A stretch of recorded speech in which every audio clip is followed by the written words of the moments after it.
বাংলার সাহিত্য আকাশে উজ্জ্বল নক্ষত্রদের অন্যতম বঙ্কিমচন্দ্র চট্টোপাধ্যায়। সাহিত্যকর্মের জগতে তার আলোর ছটা যেমন বাঙালিকে আলোকিত করেছে, তেমনি তার পেশাগত জীবনের নিষ্ঠা, দক্ষতা, সততা তাকে এক অন্য উচ্চতায় পৌঁছে দিয়েছিল। অথচ সাহিত্যিক পরিচয়ের আড়ালে ঢাকা পড়ে গিয়েছিল তার সেই বিচারকের পরিচয়। পেয়েছেন সাহিত্য সম্রাটের উপাধি। তার পেশাগত জীবনের ছায়া কিন্তু আমরা দেখেছি তার সাহিত্যকর্মের ওপর। বিচারক হিসেবে তিনি কতটা দক্ষ ছিলেন তা কয়েকটি ঘটনা থেকে প্রমাণ পাওয়া যায়। সেরকম দুটি ঘটনা আজ আমরা আলোচনা করব। সালটা 1874। বঙ্কিমচন্দ্র চট্টোপাধ্যায় তখন ভারপ্রাপ্ত ডেপুটি ম্যাজিস্ট্রেট হিসেবে বারাসাত মহকুমায় কাজ করছেন। সেই সময়কার একটি ঘটনা যা আমাদের বুঝতে সাহায্য করে যে তিনি কত বড় মাপের বিচারক ছিলেন। হরনাথ ভট্টাচার্য নামে এক ব্রাহ্মণ ভদ্রলোক ছিলেন। তিনি থাকতেন রহিমগঞ্জে। তার একমাত্র ছেলে কোনো এক কঠিন অসুখে আক্রান্ত হয়েছিল। এই দুঃসংবাদ পেয়ে কলকাতায় যাবেন বলে বেরিয়েছেন। বারাসাত যখন পৌঁছলেন তখন সন্ধ্যা প্রায় হয়ে গেছে। তাই তিনি বারাসাতে পৌঁছে এক ব্রাহ্মণ ভদ্রলোকের বাড়িতে আশ্রয় প্রার্থনা করলেন। হরনাথ ভট্টাচার্যের কথা শুনে গৃহের কর্তা তাকে থাকতে দিলেন রাতটা। যথেষ্ট অতিথি আপ্যায়নও করলেন। রাতের খাওয়ার আয়োজনেও কোনো ত্রুটি থাকল না।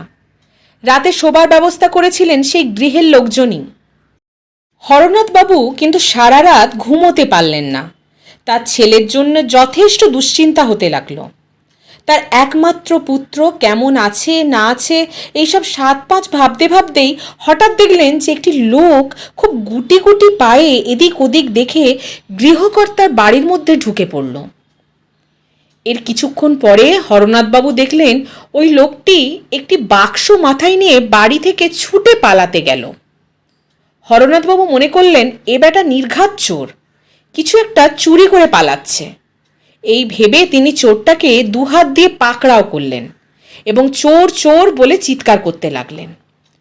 চোর বেগতিক বুঝে বাক্স ফেলে দিল এবং হরনাথবাবুকে জাপটে ধরে চোর চোর বলে চিৎকার করতে লাগলো। এই চিৎকার শুনে বাড়ির কর্তা লণ্ঠন হাতে বাইরে বেরিয়ে এলেন। আশেপাশের বাড়ির কিছু লোকজনও বেরিয়ে এলো। বেশ অনেক লোকও জড়ো হয়ে গেল সেই জায়গায়। সকলে অবাক হয়ে দেখলেন অতিথি হরনাথ এবং কনস্টেবল জোয়ান আলী দুজনেই দুজনকে জড়িয়ে চোর চোর বলে চেঁচাচ্ছে। উপস্থিত সবাই কেউ কিছুই বুঝে উঠতে না পেরে কি হয়েছে তা তারা দুজনের কাছেই জানতে চাইল। তখন জোয়ান আলী হরনাথকে কোনো কথা না বলতে দিয়ে বলল, মশাই, আমি পথে পাহারা দিচ্ছিলাম। দেখি লোকটা একটা বাক্স বগলে করে এসে এখানে দাঁড়ালো। আমি হাঁকলাম, কন হ্যায় রে? কোনো কথাই কয় না। মনে ভারী সন্দেহ হলো, এসে ধরলাম। তখন হাত জড়ো করে বলে কি, কনস্টেবল বাবা, আমাকে ছেড়ে দাও, তোমাকে অর্ধেক ভাগ দেব। এই শুনে আমি তো ব্রাহ্মণের গালে এক সজোরে চড় বসিয়ে দিলাম। এদিকে এই কথা শুনে তো হরনাথ আকাশ থেকে পড়ল, রেগে তেলে বেগুন হয়ে গেল। তখন হরনাথ তার কথা ব্যক্ত করল সবার কাছে। কে ঠিক কে ভুল তা কিছুই বোঝা গেল না। বাধ্য হয়ে পুলিশকে ডাকলো সবাই। কিছুক্ষণের মধ্যেই পুলিশ চলে এলো। তাদের দুজনকেই তুলে নিয়ে গেল। পরের দিন এই ঘটনাটি কোর্টে উঠল। এই মামলা শুনানির জন্য যে কোর্টে গেল সেই কোর্টের বিচারপতি ছিলেন তখন বঙ্কিমচন্দ্র চট্টোপাধ্যায়। বঙ্কিমচন্দ্র চট্টোপাধ্যায় দুজনেরই বক্তব্য শুনলেন, কিন্তু কে দোষী কে নির্দোষ তা বুঝতে পারলেন না। বঙ্কিমচন্দ্র পড়লেন মহা ফাঁপড়ে। হরনাথের পক্ষে কোনো সাক্ষী ছিল না। জোয়ান আলীর পক্ষে অবশ্য কয়েকজন সাক্ষী পাওয়া গেল। তারা বলল, জোয়ান আলী খুব সৎ লোক, ভালো পুলিশ কনস্টেবল। তখনকার মতো মামলা বঙ্কিমচন্দ্র মুলতুবি রাখলেন। কিন্তু বঙ্কিমচন্দ্র কিছুতেই এর সুরাহা করতে পারছিলেন না। মনে হচ্ছিল ব্রাহ্মণ হরনাথ নির্দোষ, কিন্তু প্রমাণ না থাকার কারণে তিনি কোনো সিদ্ধান্তে উপনীত হতে পারছিলেন না। বঙ্কিমচন্দ্রের এজলাসে হরনাথ এবং জোয়ান আলী দুজনেই এসে উপস্থিত হলেন। মামলার রায়দানের দিন এসে উপস্থিত হলো। বঙ্কিমচন্দ্রের এজলাসে হরনাথ এবং জোয়ান আলী দুজনেই উপস্থিত হলেন। এছাড়াও বাড়ির কর্তাসহ পাড়া প্রতিবেশী সবাই উপস্থিত। দুপাশে আসামির কাঠগোড়ায় দাঁড়িয়ে আছে দুজন, হরনাথ আর জোয়ান আলী। এমন সময় হঠাৎ একজন পেয়াদা হাঁপাতে হাঁপাতে এসে বঙ্কিমচন্দ্রকে বললেন, ব্রজবাবুকে কেউ খুন করেছে। বঙ্কিমচন্দ্র অবাক হয়ে বললেন, কি বলছো? এই তো সকালে ওর সাথে আমার কথা হলো, কোথায় খুন হয়েছে? পেয়াদা বলল, বসিরহাট যাবার রাস্তায় ব্রজবাবুর লাশ পড়ে আছে। হুজুর যদি অনুমতি করেন পুলিশকে দিয়ে লাশটাকে চালান করে দিই। বঙ্কিমচন্দ্র বললেন, না, পুলিশ নিয়ে যাওয়ার আগে মৃতদেহটা কীরকম অবস্থাতে আছে দেখা দরকার। তুই তাড়াতাড়ি এখানে নিয়ে আয়।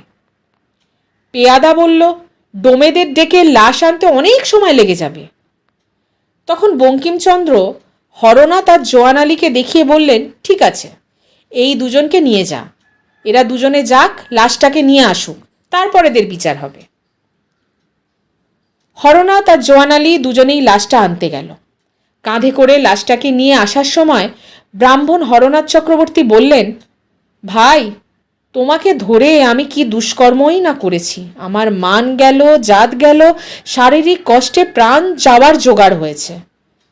আরও কপালে যে কি আছে জানি না। এই শুনে জোয়ান আলী বলল, কেমন ভাউন, যেমন আমায় ধরেছিলে তেমনি জব্দ। তুই বড় নেমো খারাপও কি না, এখন দেখ মজা।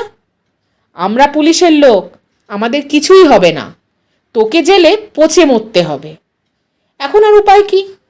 তখন চুরি করে চলে গেলে তুইও পালাতে পারতিস। হ্যাঁ, লোকে সন্দেহ করতো তোকে, কিন্তু ধরতে তো পারতো না।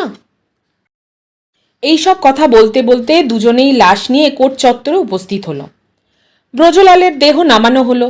এরপর এজলাসে বঙ্কিমচন্দ্র প্রবেশ করলেন। বঙ্কিমচন্দ্র প্রবেশ করতেই তখন এক অদ্ভুত কাণ্ড ঘটে গেল। হঠাৎ রক্তমাখা মৃতদেহটা নড়ে উঠল, শটাং দাঁড়িয়ে পড়ল।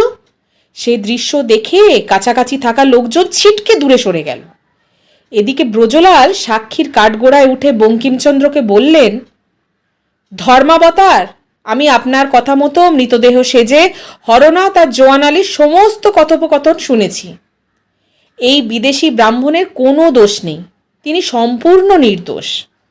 কনস্টেবল নিজের মুখে তার সমস্ত দোষ স্বীকার করেছেন। এজলাসে উপস্থিত সবাই বুঝতে পারল সমস্ত কিছুই বঙ্কিমচন্দ্রের প্ল্যান মাফিক হয়েছে। বঙ্কিমচন্দ্র ব্রাহ্মণ হরনাথকে বেকসুর খালাস করলেন এবং জোয়ান আলীকে সশ্রম কারাদণ্ড দিলেন। এই ঘটনা থেকে বোঝা যায় বঙ্কিমচন্দ্র চট্টোপাধ্যায় বিচারক হিসেবে কতটা দক্ষ ছিলেন। আরেকটা ঘটনার কথা বলি।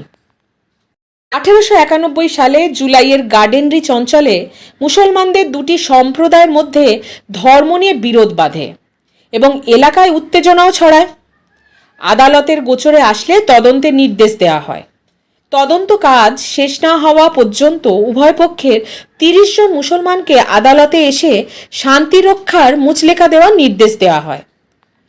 বঙ্কিমচন্দ্রের কাছে নথিপত্র এলে তিনি নেড়েচেড়ে দেখেন এটা মুসলিমদের ধর্ম নিয়ে বিরোধ, তাই তিনি জেলা প্রশাসকের কাছে পাঠিয়ে দেন যেন তদন্তের ভার অন্য কোনো মুসলিম ম্যাজিস্ট্রেটের কাছে দেওয়া হয়। জেলা প্রশাসক সাহেব আলিপুরের অন্য এক মুসলিম ম্যাজিস্ট্রেটের উপর তদন্তভার অর্পণ করেন। এই সংবাদ দুই পক্ষের মৌলভীর কানে আসলে তারা আইনজীবী মারফত এই আদেশের বিরুদ্ধে আবেদন জানিয়ে বলেন অন্য বিচারকদের উপর তাদের আস্থা নেই এবং তদন্তের ভার যেন বঙ্কিমচন্দ্রের ওপরেই দেয়া হয়। ধর্মীয় বিষয়ে সংঘাত সৃষ্টি হবার পরও নিজ ধর্মাবলম্বী লোক রেখে ভিন্ন ধর্মাবলম্বী বঙ্কিমচন্দ্রের জন্য মৌলভীদের আবেদনই বলে তার নিষ্ঠা এবং সততা সকলের কাছে কতটা গ্রহণযোগ্য ছিল। আজ সাহিত্য সম্রাট সুদক্ষ বিচারক বঙ্কিমচন্দ্র চট্টোপাধ্যায়ের জন্মদিনে আমাদের সশ্রদ্ধ প্রণাম। আমাদের ভিডিওটি ভালো লাগলে লাইক করুন, সাবস্ক্রাইব করুন আর বন্ধুদের সাথে শেয়ার করুন। ভালো থাকুন, সঙ্গে থাকুন।